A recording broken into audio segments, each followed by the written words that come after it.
दोस्तों आपका एक बार फिर से स्वागत है एक नए वीडियो में। इस वीडियो में हम आपको कुछ महान इंजीनियर और कारीगरों से मिलवाने जा रहे हैं, जिनके कारीगरी का नमूना देखकर आप भी कहोगे कि इन्हें 21 तोपों की सलामी देनी चाहिए। इन भाई साहब को कटर से प्लाई काटने की कोई और जगह नहीं मिली। अगर इसमें थोड़ा बहुत भी 19-20 हुआ ना तो प्लाई का 2 टुकड़ा होने के बजाय इनके दोस्त का 2 टुकड़ा हो जाएगा। क्या बात है सर, क्या बात ये। वैसे आपने कई सारे सफाई कर्मचारी देखे होंगे, लेकिन शायद ही आपने ऐसा कोई सफाई करने वाला देखा हो। इन भाई साहब के सामने जेसीबी मशीन आ गई और इन्होंने सफाई करने के लिए जेसीबी मशीन ही उठा दी। ये सब क्या देखना पड़ रहा है? अच्छा है मैं अंधा हूँ। अब मुझे ये समझ में नहीं आ रहा कि आखिर इस पटरी को बनाने वाला इंजीनियर कौन था। अब भाई ये बताओ कि इस पे ट्रेन चलेगी या फिर उड़ेगी। दोस्तों आपने कई सारे घर देखे होंगे, पर हमारी गारंटी है कि आपने ऐसा घर पहले कभी नहीं देखा होगा। इस घर को देख के मकान मालिक बनाने वाले कारीगर को इनाम जरूर देगा। जरा देखिए कैसे इन्होंने केवल पिलर पे ही पूरे घर को टिका दिया। अगर ऐसा इंजीनियर हमारे पास हो तो हमें बड़ी जमीन लेने की जरूरत ही न पड़े। वैसे दोस्तों क्या आप इस तस्वीर को देख के बता सकते हैं कि यहाँ पहले रोड बनी या फिर खंबा लगा? क्योंकि इसे देख के सरकार इनाम देना चाहती है, पर सरकार ये तय नहीं कर पा रही है कि इनाम किसे दिया जाए, रोड बनाने वाले को या फिर खंबा लगाने वाले को। अरे कहना क्या चाहते हो? मजा आया। अब जरा इस शौचालय को भी देख लीजिए। इस शौचालय को बनाने वाले कारीगर को सलाम, क्योंकि इन्हें कहा गया था शौचालय बनाने के लिए, पर इन्होंने फैमिली मीटिंग रूम बना दिया। अब यहाँ पूरी फैमिली एक साथ बैठ के फैमिली मीटिंग भी कर सकती है। दोस्तों नीचे से सीमेंट ऊपर पहुंचाने के लिए मिस्त्री कई बार जुगाड़ लगाते हैं, पर इस मिस्त्री से मिलिए, इनकी काबिलियत तो कुछ अलग ही लेवल की है।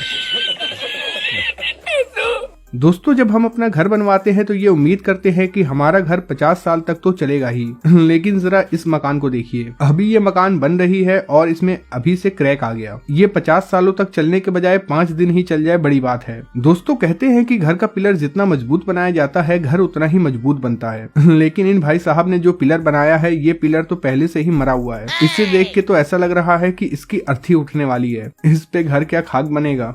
सही बात बोले भैया। अब मुझे ये समझ में नहीं आ रहा कि आखिर इस फाटक को किसने लगाया है, क्योंकि ये फाटक बंद रहे या फिर खुला किसी को घंटा कोई फर्क नहीं पड़ेगा। इन भाई साहब का घर खराब हो गया था और इनके पास सीढ़ियां नहीं थी ऊपर चढ़ने के लिए, तो फिर अपने दोस्त को बुलाया और उसके कंधे पे चढ़ गए। दोस्तों टॉयलेट करना काफी प्राइवेट चीजें होती हैं और इसे गेट बंद करके किया जाता है, लेकिन इस टॉयलेट को बनाने वाले के बारे में क्या कहेंगे, क्योंकि यहाँ गेट बंद किया जाए या फिर ना किया जाए कोई खास फर्क नहीं पड़ेगा। अब मुझे कोई ये बताए कि आखिर इस झूले का क्या मतलब है? वो कौन सा महान इंसान है जो इस पर बैठ के अपनी पीठ तोड़वाएगा? दोस्तों अब तक आपने बहुत सारे जूते देखे होंगे, लेकिन क्या कभी आपने ऐसा जूता देखा है? आपको ये जूता कैसा लगा कमेंट बॉक्स में जरूर बताइएगा। दोस्तों सर्दियों में ना नहाने वाले लोगों के लिए सरकार ने नहाने का इंतजाम किया है। यहाँ देखिए जो भी इस ट्रेन में बैठेगा वो बेचारा खुद ही नहा लेगा।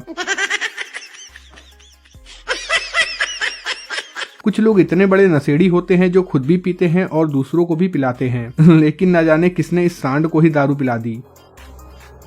दोस्तों कुछ लोगों को मिर्गी का दौरा पड़ता है, लेकिन इन्हें देख के ऐसा लगता है कि इन्हें मिर्गी का नहीं बल्कि पबजी का दौरा पड़ा है।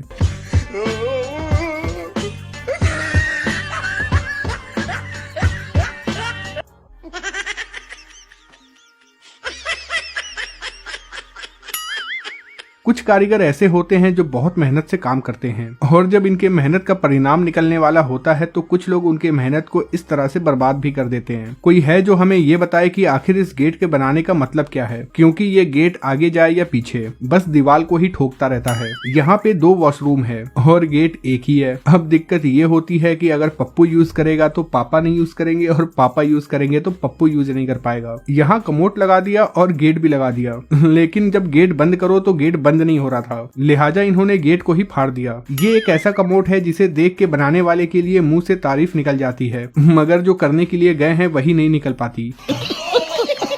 ये बंदा जितने लगन से टाइल्स को लगाने में लगा था उतने ही लगन से पीछे वाले बंदे ने भी आगे हथौड़ा रख दिया, और जब इन दोनों के लगन का परफेक्ट मैच हुआ तो अंजाम कुछ ऐसा हुआ। अब तो इन दोनों की दिहाड़ी गई। अब हम आपको मिलवाते हैं इस तेजस्वी कारीगर से। ये भाई साहब अजीबोगरीब स्टाइल से काम कर रहे हैं। शाबाश बेटा।